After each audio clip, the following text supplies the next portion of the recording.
여러분 잘 아시는 것처럼 브라질에서는 인간관계가 다 깨져도 외국인들이 가도 통하는 인사말이 하나 있잖아요.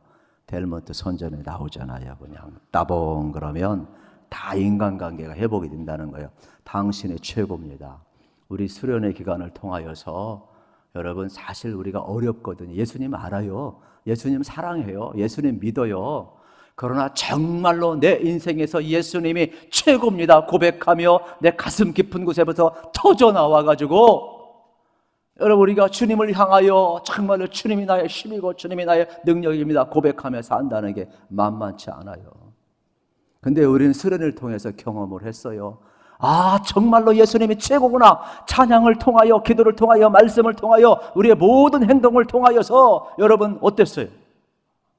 우리는 예수님이 최고입니다 고백했을 때 세상은 오간되었고 정말로 히브리서 12장 2절처럼 예수님만 보이는 은혜를 우리는 경험을 했어요. 저는 여러분들이 이 시간도 마찬가지예요. 여러분 정말로 예수님을 보는 눈이 뜨이셔서 예수님의 최고임을 경험하시기를 축복합니다.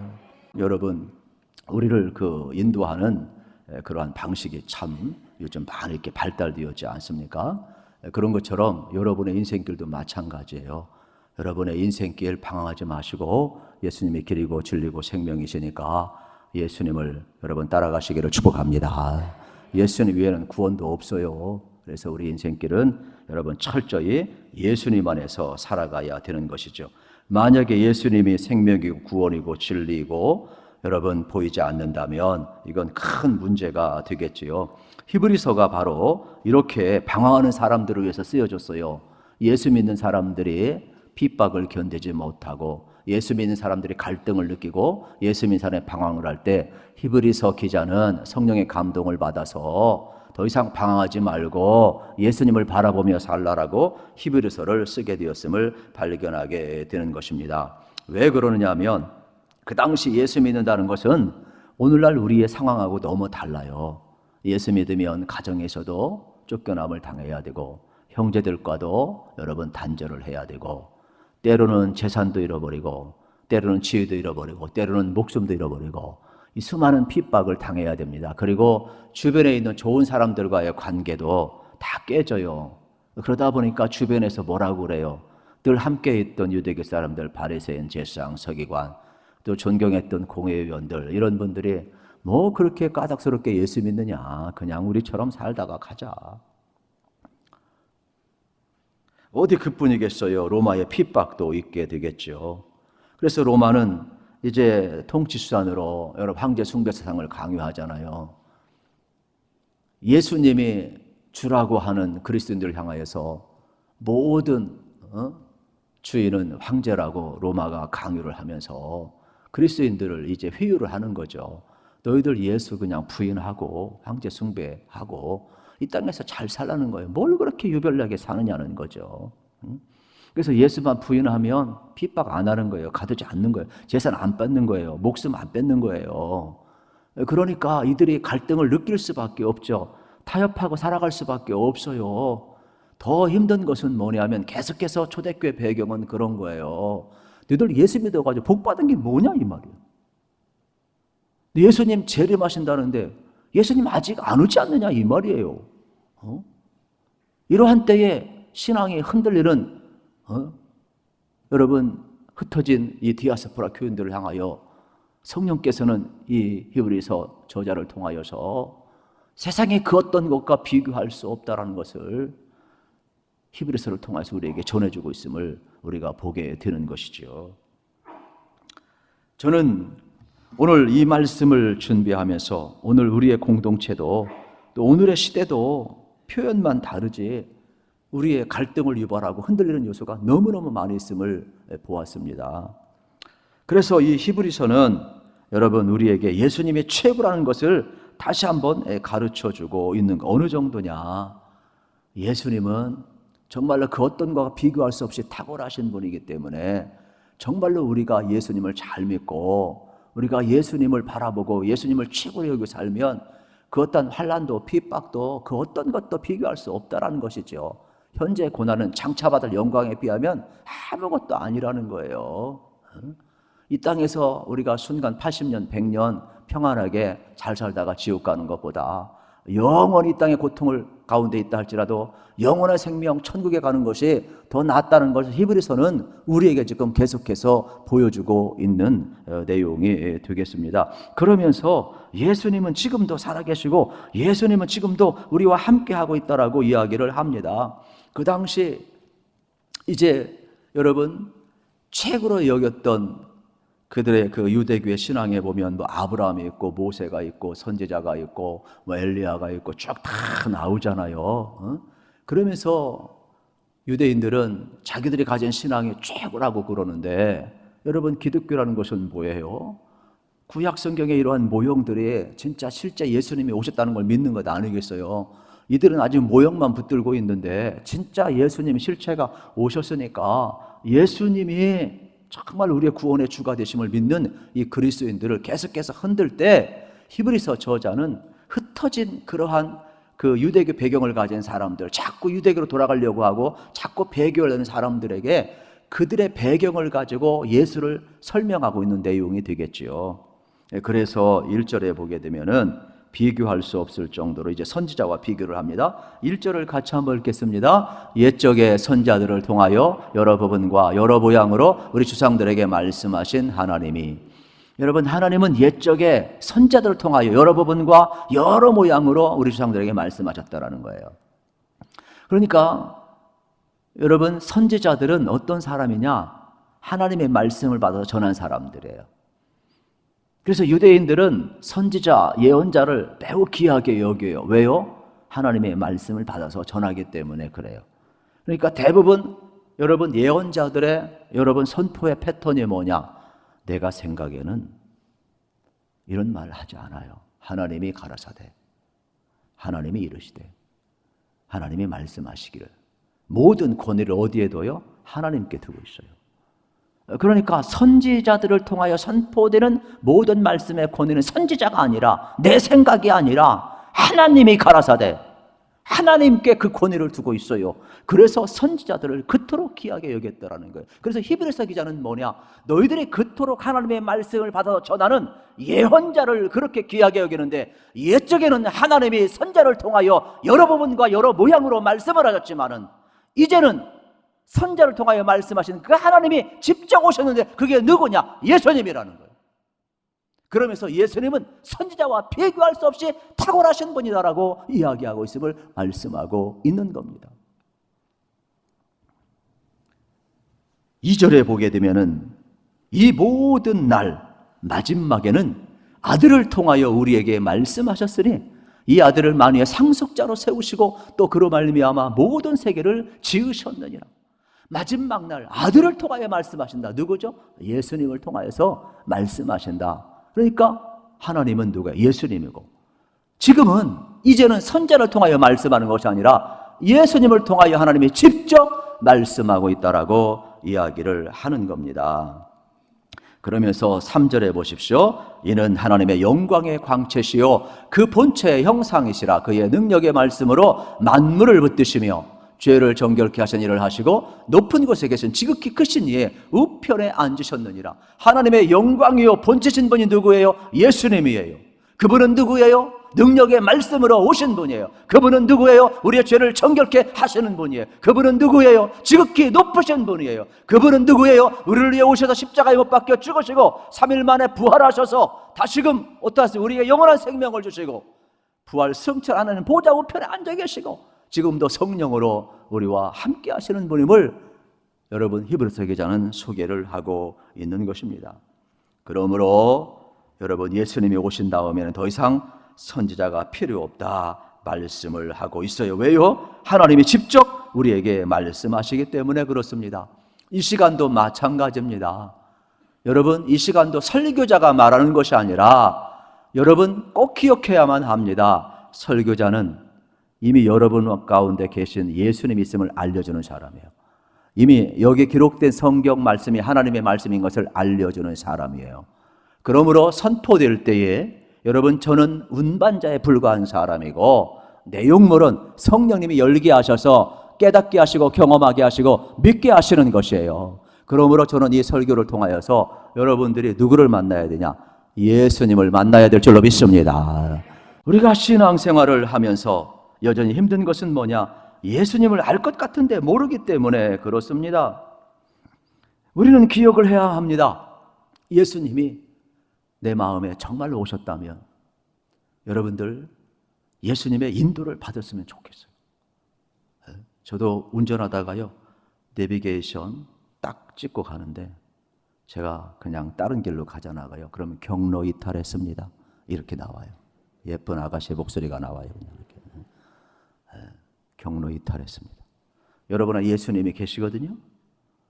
예수님 생각하지 않으면 경로 이탈했습니다. 그럴 거예요. 그러니까 매 순간마다 예수님 생각해야 돼요. 저도요, 매 순간 예수님 생각나지 않으면요, 엉뚱한 게 너무 많이 생각나요. 보암직스럽고 먹음직스럽고 지혜롭게 탐스러운 것들이 얼마나 치고드는지 몰라요. 저는 그래서 여러분들이 매 순간 경로 이탈하지 마시고 예수님이 와 계셔요. 내 안에 예수님이 와 계셔요. 할렐루야. 예수님 따라가시기를 축복합니다. 예수님과 동행해야 돼요. 그래야 정말로 오늘 이 어려운 시대에 우리가 여러분 신앙을 끝까지 완주할 수 있음을 발견하게 되는 것입니다. 예수님이 내 안에 계신 것을 알면 우리 눈이 달라져요. 세상을 두려워하지 않아요. 우리 미래에도 어떤 대가를 지불한다 할지라도 예수님이 계시기 때문에 예수를 믿는 그 믿음으로 우린 달려나갈 수가 있는 것입니다.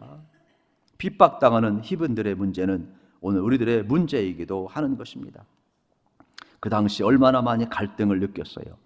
우리 신앙이 좋아도 갈등을 느끼고 신앙이 없어도 갈등을 느끼고 예수를 믿어도 갈등을 느끼고 예수를 안 믿어도 갈등을 느끼는 것이 우리 인생이에요. 그런데 예수 믿는 것 때문에 손해를 볼 때 얼마나 많은 갈등을 느끼겠어요. 심지어 불이익은 고사하고 어떤 사람은 너무 힘들어서 상처가 큰 사람이 있어요. 하나님은 살아계신데 내게는 안 살아계신가 봐. 하나님은 나를 사랑하지 않나 봐. 너무 상함이 많은 사람도 있지요. 그래서 마귀는 자꾸 우리 갈등을 느끼게 해요. 왜요? 갈등을 느끼면 사람들은 어떻게 될까요? 회의를 느껴요. 회의를 느끼면 어떻게 멀어지는 거거든요. 사람이 여러분 오해가 생기면 얼마나 멀어지는지 몰라요. 여러분 부부도요, 같이 바라봐야 부부이지 등을 돌리면 지구 한 바퀴 돌아야 만난다니까요. 뭔 사이예요, 여러분? 그걸 몰랐어요? 마귀가요, 그 작전을 쓴다니까요. 마귀가 갈등을 느끼게 하고 시험 받게 하고 오해하게 해가지고 우리 사이를 자꾸 갈라놔요. 성도와 성도가 교제 나누고 친해야 되는데 자꾸 갈라놔요. 주님과 우리 사이에 친해야 되는데 자꾸 갈라놔요. 이 마귀 작전이라니까요. 이 시간 예수의 이름으로 명하시고 여러분 안에 계신 주님을 발견하시기를 축복합니다. 그 어떤 것도 우리를 갈라놓을 수 없어야 돼요. 그래서 초대교인들이 이러한 시련 가운데 있을 때에 지금 필요한 것은 뭐냐? 예수님이라는 거예요. 예수님을 바라보라고 이야기를 하고 있음을 발견하게 되는 것입니다. 그래서 예수님은 너희들이 귀하게 여기는 선지자와 비교할 수 없이 크신 분이고 그분은 참 하나님이시야. 아브라함과 비교할 수 없어. 모세와 비교할 수 없어. 대제사장과 비교할 수도 없어. 그러면서 예수님을 바라보라고 이야기하고 있는 겁니다. 그래서 예수님이 하나님인 것을 알게 되면 우리의 신앙을 지키다가 죽어도 좋다라는 고백을 할 수가 있다라고 말씀을 하는 것입니다. 저는 갈등을 느낀다든지 여러분 신앙에 어떤 회의를 느낀다면 히브리서를 읽어봤으면 참 좋겠어요. 히브리서 읽다 보면은 예수님을 발견하고 믿음의 눈이 뜨이면 우리 갈등을 쉽게 여러분 해결할 수가 있습니다. 저는 여러분들이 그랬으면 좋겠어요. 믿음의 눈이 뜨여서 예수님이 드라마보다 좋기를 축복합니다. 예수님이 스포츠보다 좋기를 축복합니다. 그래서 우리는 세상의 어떤 우울증 때문에 너무 힘들어하지 마시고 예수님을 여러분이 최고로 할 수 있다면 얼마나 좋을까요? 그래서 히브리서 11장 36절 38절에 보면 초대교인들이 어떤 상황에서 예수 믿었는가 이렇게 표현해요. 또 어떤 이들은 조롱과 채찍질 뿐 아니라 결박과 옥에 갇히는 시련도 받았으며 돌로 치는 것과 돌로 켜는 것과 시험과 칼로 죽임을 당하고 양과 염소의 가죽을 입고 유리하여 궁핍과 환난과 학대를 받았으니 이런 사람은 세상이 감당하지 못하니라. 그들이 광야와 산과 동굴과 토굴에 유리하였느니라. 누구 때문에요? 예수님 때문에. 그냥 예수 모른다고 부인하면 되고, 그냥 할례 받고 유대교로 돌아가면 되고, 그냥 세상과 적당히 타협하면 한 80년은 행복하게 살 거 아니에요. 그들은 이 땅에서 잠시의 유익이 아니라 영원한 하나님의 나라가 있음을 보았기에, 예수의 생명을 보았기에 그들은 어땠어요? 배교하지 않았어요. 믿음의 길을 걸어간 사람이 있다는 것을 우리에게 가르쳐주고 있어요. 그래서 이 사랑을 로마서 8장 35절부터 39절에 보면 이렇게 표현을 하고 있어요. 누가 우리를 그리스도의 사랑에서 끊으리요? 환난이나 곤고나 박해나 기근이나 적신이나 위험이나 칼이랴. 기록된 바 우리가 종일 주를 위하여 죽임을 당하게 되며 도살할 양과 같이 여김을 받았나이다 함과 같으니라. 그러나 이 모든 일에 우리를 사랑하시는 말미암아 우리가 넉넉히 이기느니라. 할렐루야. 내가 확신하노니 사망이나 생명이나 천사들이나 권세들이나 현재나 장래나 능력이나 가치를 겁시다. 높음이나 깊음이나 다른 어떤 피조물이라도 우리를 우리 주 그리스도 예수 안에 있는 하나님의 사랑에서 끊을 수 없으리라. 하나님의 사랑에서 끊을 수 없기 때문에 스데반 집사 같은 사람은 돌에 맞아 죽으면서도 순교할 수가 있고 웃을 수가 있는 거예요. 왜요? 하늘이 열리니까. 주님이 최고임을 보이니까. 우린 주님이 최고가 아니니까 자꾸 배교하고 타협하고 신앙을 가볍게 여기는 거죠. 주님이 최고라고 생각해 보세요. 초대교인들처럼 이 길을 걸어갈 수가 있죠. 오늘 우리도 마찬가지예요. 그러기 위해서 저는 여러분 축복하고 싶은데 제가 비법을 알려드릴게요. 매일 예수님 바라보십시오. 5분마다 예수님 생각하시길 축복합니다. 여러분이 예수님을 최고로 여기려면 매일 성경 읽으셔야 돼요. 매일 예수님 바라보셔야 돼요. 여러분 또 큐티도 하시기를 축복합니다. 이런 과정이 있어야 여러분 예수님과 친밀한 교제가 나눠지는 거예요. 기도도 안 해, 예수님도 안 바라봐, 성경도 안 봐, 여러분 말씀 묵상도 하지 않아. 그러면 내 생각도 거칠어지고 내 마음도 거칠어지고 내 행동도 거칠어지고 내 영혼도 거칠어지고 내 인격도 내 삶도 거칠어지는 거예요. 기도해야 어떻게 돼? 다듬어지는 거예요. 주님을 닮아가는 거예요. 그래서 내가 바뀌어가는 거예요. 여러분 부부도 사랑하면 닮아간다며요. 우리 주님을 닮아가시기를 축복합니다. 요즘은 안 닮아가도 성형수를 확 해봐가지고 닮아갈 수도 있지만은 그러나 속 사람이 닮아가자 이런 뜻이 되겠죠. 우리의 속에 닮아가야죠. 우리 속은 예수님이 계시잖아요. 예수님 모시고 살잖아요. 할렐루야. 그래서 우리 속은 어떻게 되겠어요? 예수님과 여러분 닮아가셔야죠. 내가 죽고 예수로 산다고 그러는데 우리가 갈라디아 2장 20절 말씀하지 않아도 철저히 내 속은 예수로 리셋해야 돼요. 리셋이 보여요? 컴퓨터 켜면 초기 화면 하는 거예요. 새롭게 세팅을 하는 거예요. 재부팅을 하는 거예요. 여러분 우리 인생 예수의 피로 리셋해야 되는 거예요. 상한 심령도 예수님의 사랑으로 리셋하세요. 여러분 복음을 알지 못한 사람도 다시 한번 예수의 사랑으로 리셋하세요. 여러분 성령님께서 이 시간 여러분을 붙들고 계실 줄로 믿습니다. 그래서 우리 인생을 새롭게 출발을 해야 되는 것이죠. 우리 성도님들이 이번 수련을 리셋하고 얼마나 기분이 좋은지 저한테 여러 사람이 그래요. 목사님 날마다 전교회 수련회 합시다 그러고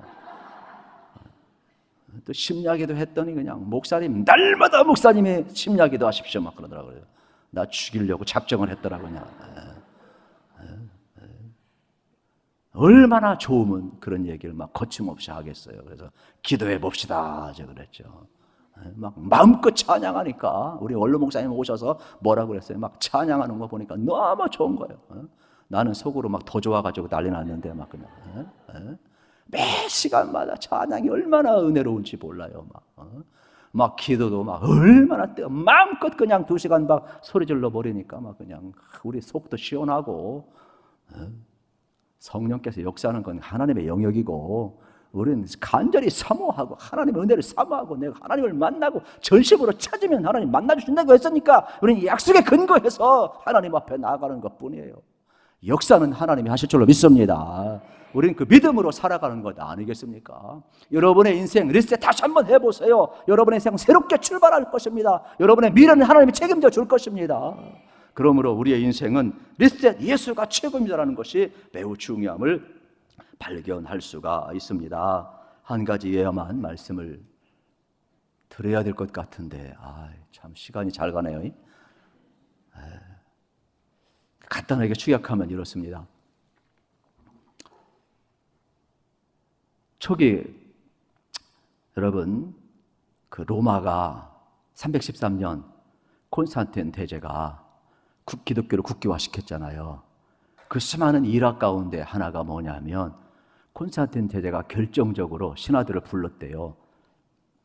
그러면서 너희들 예수 믿던지 아니면 공직을 내려놓던지 선택을 하라 그랬어요. 그런데 자기 콘스탄틴 대제 생각에는 전부 다 예수를 부인하고 다 공직을 신하들이 자기 충성스러운 신하니까 택할 줄 알았다라는 거예요. 그런데 이상하게요, 반대 현상이 일어났어요. 콘스탄틴 대제의 황제 밑에 있던 신하들이 전부 공직을 다 관직을 다 내려놨어요. 그리고 예수를 믿겠다고 그래요. 충격을 먹었어요. 도대체 예수님이 누구인데 관직까지 버리는가? 그래가지고 여러분 이 313년 결국 복음이 로마를 덮고 기독교를 국교화로 선포하게 된 영광스러운 것을 우리는 기억을 하게 되잖아요. 오늘 우리도 마찬가지예요. 우리 하나님께서 우리 여러분들 높일 수도 있어요. 다 높일 때도 있지만은 초대교인들처럼 또 콘스탄틴 대제가 얘기했던 것처럼 너희들 예수님 때문에 그러고 다 내려놓을 수 있냐? 내려놓으라 할 때가 있어요. 초대교인들은 다 내려놨어요. 예수가 최고이기 때문에 스데반도 목숨과 바꾸면 다 내려놨어요. 믿음을 지켜갔어요. 누군가 믿음을 지켜갔다니까요. 여러분 소돔과 고모라에서 멸망할 때 관직이 뭐가 필요해요? 노아 홍수 심판이 있는데 세상의 높음과 관직이 뭐가 필요해요? 성공이 뭐가 필요해요? 구원받는 게 필요하지. 내려놓아야 될 때가 있는 거란 말이에요. 오늘 이 시대도 마찬가지예요. 여러분 우리의 삶에 있어서 하나님이 높일 때도 있고 내려놓을 때도 있어요. 그러므로 하나님이 높이시면 여러분들의 삶을 통하여 하나님께 영광 돌리시기를 축복합니다. 그러나 세상이 막히고 배교를 강요하고 우리의 신앙을 흔들 때 세상권 내려놓으라고 하면 내려놓고 예수를 택할 줄 알아야 돼요. 지금 수없이 앞으로 우리를 흔들어야 될 겁니다. 그러므로 이 은혜 시대에 은혜 많이 받으시고 여러분들이 성령 충만하시기를 축복합니다. 그리고 믿음의 눈이 뜨여서 예수를 잘 믿기를 축복합니다.